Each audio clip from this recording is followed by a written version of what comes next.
Hi, y'all. It's Bridget Cutshaw with Real Things Living. Today, my guest is Cindy Benezra. She is an entrepreneur, a philanthropist, and an author of a book called Under the Orange Blossoms, which was released last year in 2022. Can you say hi, Cindy? Hi, thanks for having me. I appreciate you taking the time and how we got connected. And I love to have authors on. And my understanding is that you originally intended on writing a cookbook, but then somehow it turned into a memoir. Can you Mhm. explain what happened, how that pivoted? So, I am a sexual abuse survivor Okay. and have dealt with a lot of emotional abuse and physical abuse. And this happened to me when I was from 5 to 10.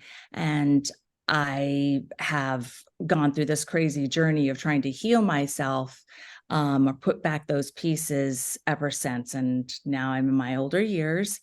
And my daughter and I own an event company. And I have been always really big on entertaining. And I've always wanted to write a cookbook. I have multinational family, Mexican and German. And I thought, I've traveled all over the world. And I thought, I'm going to write like these fabulous recipes with this great blended family and some really good cuisine in our family. And I'm kind of almost geared towards food. I like wake up and think about what am I going to eat next and, just the whole thing. So when I finally felt brave enough to, okay, I'm going to write this cookbook, um, I write little notes down. And so I was going through my recipes. And as I was going through my recipes, I realized that they were starting to trigger me because I was reflecting back on that memory or what happened at that time. And when I was opening different books, different cookbooks, little pieces of notes, and admiring my child handwriting on them.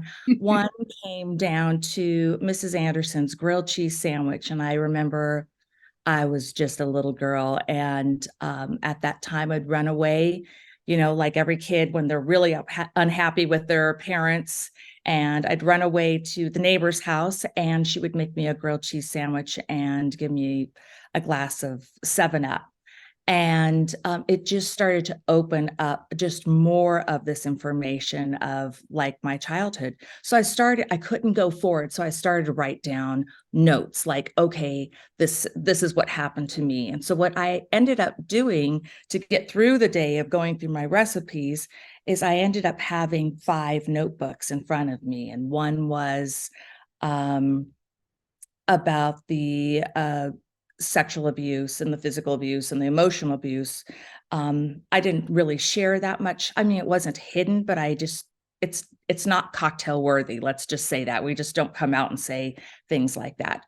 So I did have that, and then I noticed that I have a special needs son, and I had a lot of grief and anxiety. Um, Loss, and I that was another notebook, and then one was completely on recipes and entertaining. So I did have that, but it kind of took me through the different stages of life, of the emotional parts that we have in life. And I guess it is a formula, it is a recipe, it's a recipe to life. And I did also one on just what were tools and things that I learned or I overcame, or what were like aha pieces that I was able to apply from other experiences. So that was another book. And from it, I remember putting my hand over the page, over the different notebooks and thinking, like, wow, if you live a long time, you are blessed to have all these different experiences, and they make up this recipe of you. And when I was holding it, I thought, which one carries the most weight? And I thought, uh weight, and I put my hand over the one where actually it was with my son, the grief and the loss, and I thought I that was just the hardest. And I thought, which one carries the most shame, and what do I talk about the least? And I put my hand over Under the Orange Blossoms, which is what I wrote about. And I thought, oh, that one. And I thought, which one's the most fun? And I thought, oh, of course, the recipes and blending, like entertaining tips. And I thought, which one needs to be shared more? And I went and I chose the part that carried shame for me. And I thought I felt that these are things that probably other people carry shame and kind of hold you back. So I wrote about that one. I felt that that's not talked about, and that there's so many other people in this world, because the statistics are 1 in 4 girls, 1 in 6 boys, and those are only reported cases. So I thought, now that's something. I'm going to start with that. That's an amazing story, and I like your analogy of the how we are a recipe of our life. Mm. And I mean, that is a great analogy. And I'm sorry you had to deal with that, but at the same time, you got it out of you. You know what I'm saying? You got it on paper, and not everybody is brave like you to actually make something like this public in a book, especially. But we all can learn from that, and I think that's the value of sharing your story like this. We can learn from it, and that's just when you mentioned it started when you were like 5, and was it in the, I guess, the same location, the house? You know what I'm talking about. I didn't know if you moved around. I think you were in the military as a military child, I should say, or am I wrong? Oh, a lot of people think that. My dad Sorry. that's okay. My dad was an engineer, and he was um, would work a lot of times overseas on oil refineries, that type of thing, on the job site. And so we would move with him, and the families were all located. It was like a compound, very much so, a mix with different. I think we often lived in an American compound with a lot of people from the UK. Okay. Well, I'm sure that. Did you write a lot when you're young? I'm just thinking, if did you like to share, or were you sharing stories when you were younger? I was just curious because I like to do that, and I didn't know if you were into that. Sorry, I, my dog is barking. oh, that's all good. Sounds of life. Um, so I'm a dyslexic, actually. So that's why I never thought I would write. I always had a hard time spelling, and always had challenges with math. And so I didn't know if it was dyscalculia, or if it was just, I didn't know what it was. But what I found out, that through trauma, these were because it was in the early onset of my development, through trauma, that I had a hard time grasping these concepts. Because later on, once I was in college, I was like, well, how could you go from not being able to just get simple arithmetic to just getting instantly algebra because you have a calculator? And then as things unfolded, then I realized, I thought, gosh, I was really traumatized as a kid. Mm. Wow, that's amazing. I mean, you've come up with some great stories, and then just how you've learned from it. That is, I mentioned this on another podcast. We aren't born with resilience, but we develop it for being dealing with trauma like that. Not necessarily trauma for everybody, but you have to deal with this to be stronger as a person. And I think I'm just amazed that I don't know how I would be if I had dealt with this. And did you tell anybody that when you were being abused at all when this was happening, or did you suppress that? I just have to answer the first, you Sorry. were just say it. No, I find it really interesting that you said that, because I say the same thing that you say. When I hear stories about other people, I go, oh, I could never do that. Or "Oh, I would never be able to do that." And it's something about resilience, being a resilient person. I think we all are, we just never think we can. Right. And I really do believe, when push came to shove, everybody finds a way through it. And we become something where we don't even recognize Superman, Superwoman, and we still look back and go, oh my goodness, I can't believe I got through that. Or you watch something traumatic happen to somebody else, and you might, save their child or rush in there, where you just kind of go, I don't even know, was that me? I think we all have that resilient part to ourselves. We just don't believe we do. Right, Yeah. right. You believed in yourself. Mhm. It's hard to, for me to understand what you had to deal with for 5 years.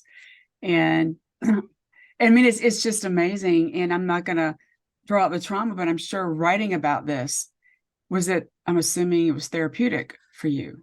I Oh, just I didn't know love, if you had. love, love, love, love, love this question. I hope listeners out there don't take up writing through trauma or writing your traumatic events through and then writing them down, because that is something that I don't recommend. It is Right, so traumatizing. right.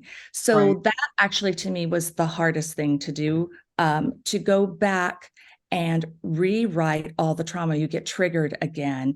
And it was almost like I had lived it again, and I was having nightmares. And eventually my husband said, why are you doing this? And I kept on saying, I'm doing this, I'm sharing this so that somebody else could recognize, or hopefully will recognize, that they're not alone. Because when I was a kid, I searched for a book that showed me that somebody got through a tough time through any form of trauma, so, or anything that traumatized them. It could be whatever, it could be a small thing or a big thing.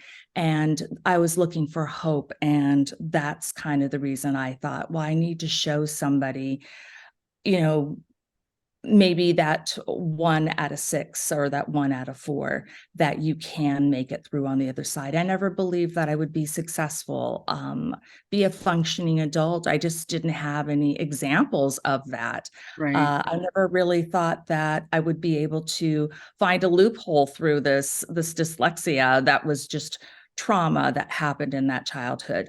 So I just didn't have a lot of faith. And when I was looking at books, I just couldn't find the right book without being traumatized, listening to somebody else's story. And when I was writing through this, it's different than journal. I used to journal as a kid. I used to just write notes and just get it out there on a piece of paper and then just throw it away. But I think writing, you really have to picture, like, what does the room look like? What were the sounds in the background? Yeah. How was I feeling, and where was the feeling coming from, and what was that sensation?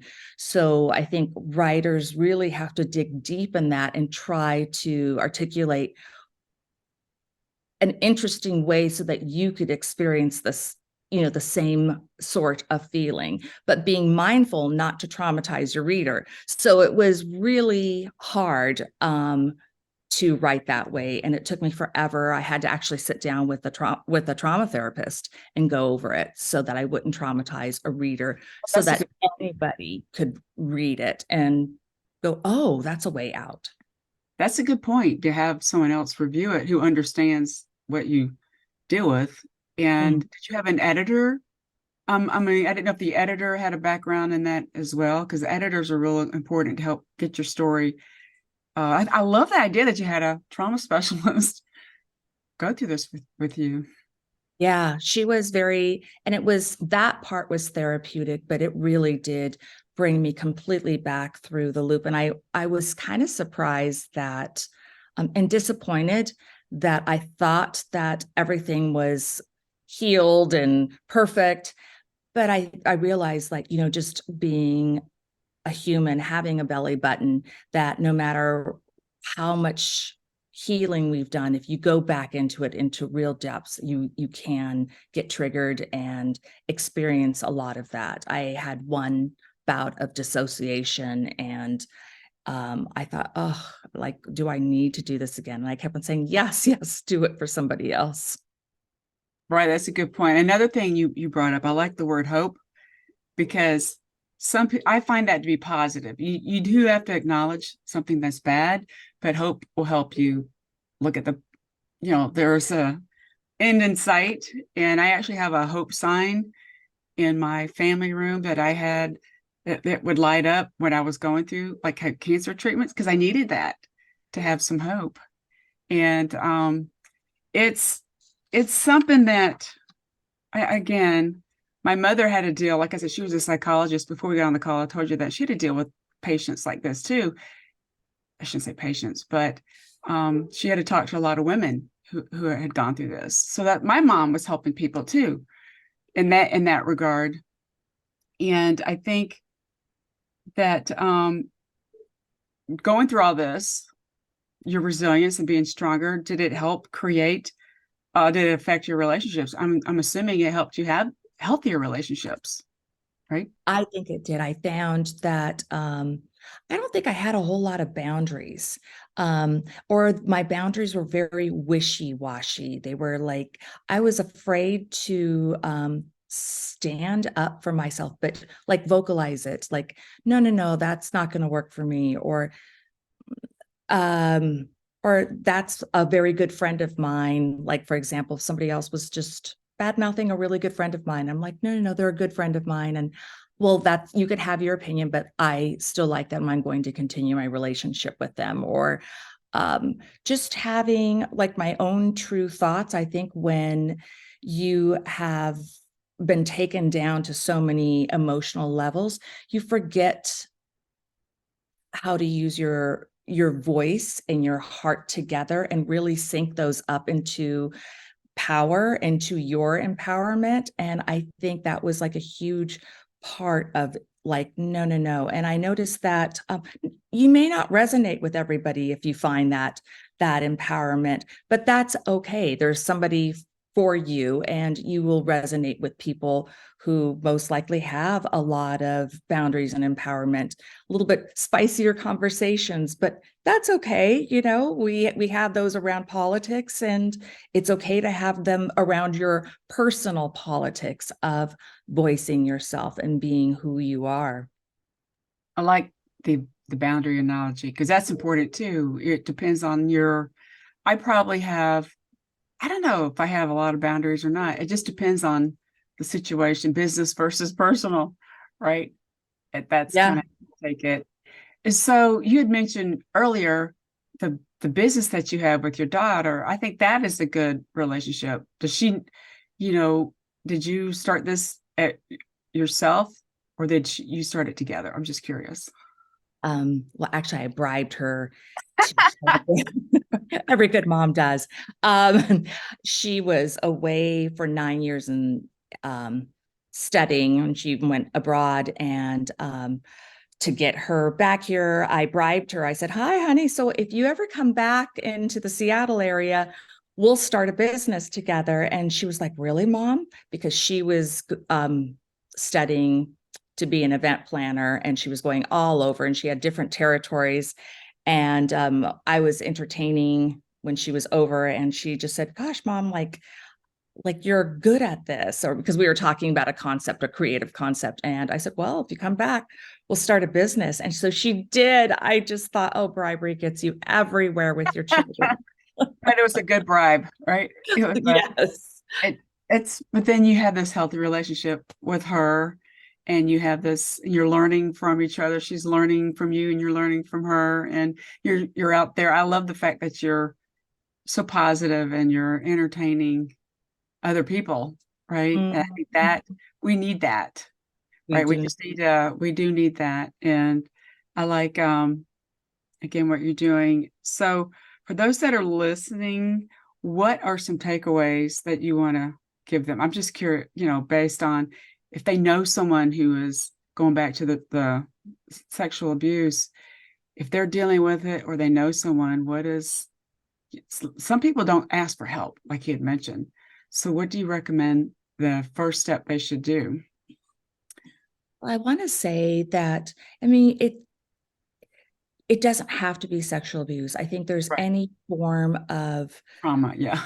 yeah, any form of trauma, any form of uh, it could be emotional abuse. It could be just something traumatic that happened where it just you're feeling stuck in that moment. Like I'm sure you could think of multiple things, but it's facing something that you don't like and you can't shake. And whatever that is, it could be huge or it could be very minute, but that's trauma where you can't move past it. And there, you will, I do believe that you will find a way to move through it if you choose to. And I think everything's about choices. If you want to choose, there's a willingness and then there's a choice to move through it.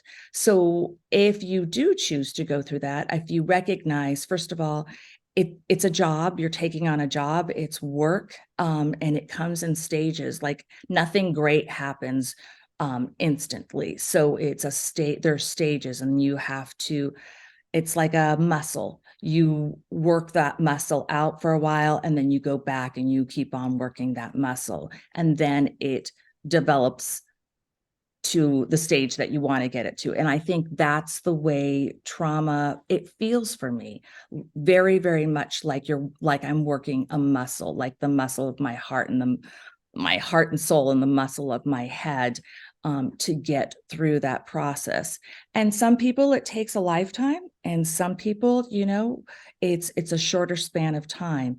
But I do believe if you set, I did a lot of work where I didn't have in my teens any therapy. So I found a lot of things that just kind of resonated to me. I did a lot of mantra work. I found a lot of inspirational quotes.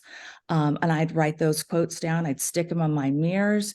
I would say them over until I felt something that it shifted. And I thought, yeah, I think that means something to me. I'd brush my teeth. I'd say things like a quick little mantra that I wrote, and I'd say it 20 times, and I would go to the bathroom and I would say it 20 more times, and you have no idea how many times you go to the bathroom to wash your hands. Um, what was the other thing? I also did a lot of breath work. I mean, this might not be something for you, but I didn't know how to slow down, and I would just practice breathing and being present. I felt that a lot of times when I'm vibrating and I'm traumatized, I don't feel grounded. So I would practice on breathing and feeling rooted to the ground, walking without my socks in the grass, and just being part of nature and finding nature to kind of make me realize that there was something greater than me, and that whatever I'm going through, there's always more. And so I just sat down there and I really connect to nature. You could even open up a window so that you feel the difference in temperature, and look at it with an open eye, like the beauty of something. I read a lot. I also exercised a lot. I think that was like a physical purge. And these are all things that you don't have to go to a gym for. These are things that life offers us right away. Journaling, that's if that works for you. I felt that it was just quick little words, and I would tear it up or poke holes in it when I was a teenager. There's let's see here. Other than those are inexpensive things, but what I would highly recommend is if you have trauma, finding a trauma therapist. I could not afford a trauma therapist. There was a time I was homeless, and there's a lot of people who work on a sliding scale fee. So there's a lot of resources. We also have the internet, which I didn't have the internet way back in Right. my day. You and check your resources there too, but there's a lot of great resources, people, and I think more people are willing to share and be open to sharing what they did. And you can always reach out to me. I have a blog. It's called Cindy Talks, cindytalks.com. And reach out to me. I have a lot of information there. I have some videos, and I respond back. I have a newsletter, share all podcasts like this there too. Okay, that's cool. It's very helpful to hear from someone like you, and the simple things that you can do, like the meditation and breathing. And I'm a strong believer in being in the moment Mhm. and being outside. And that's one of the reasons I always say I love dogs because they remind you got to walk them and they're going to sniff and stop and it's okay. Right. And Right. they, to me, I've always I found joy in nature for some reason. So maybe I never really thought about it, but her was helping me deal with crazy stuff. But you got to listen to your instinct too, right? And that was part of my instinct. I think that's what you did. Yeah. And I like how you have the little mention the little stickers everywhere. I do a lot of yoga too. That is helpful. It's just amazing that your story that you're sharing. And for those that are listening, I'll have the links that she mentioned, the link, excuse me, that she mentioned in the description, and also the link for her book under the orange blossoms.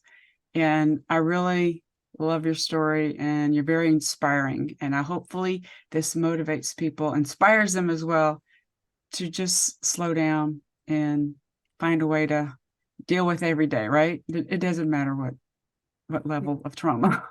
No, yep. And I really believe that we all innately have the tools to navigate and find what we need. It's within you. It's just a choice of taking the time to really sit there and start to unfold them. They just don't pop in your head. But you have that, and listen to other people. That's beautiful. Thank you so much, Cindy. Appreciate your time. Likewise, thank you so much. It was a pleasure talking to you. Bye, guys.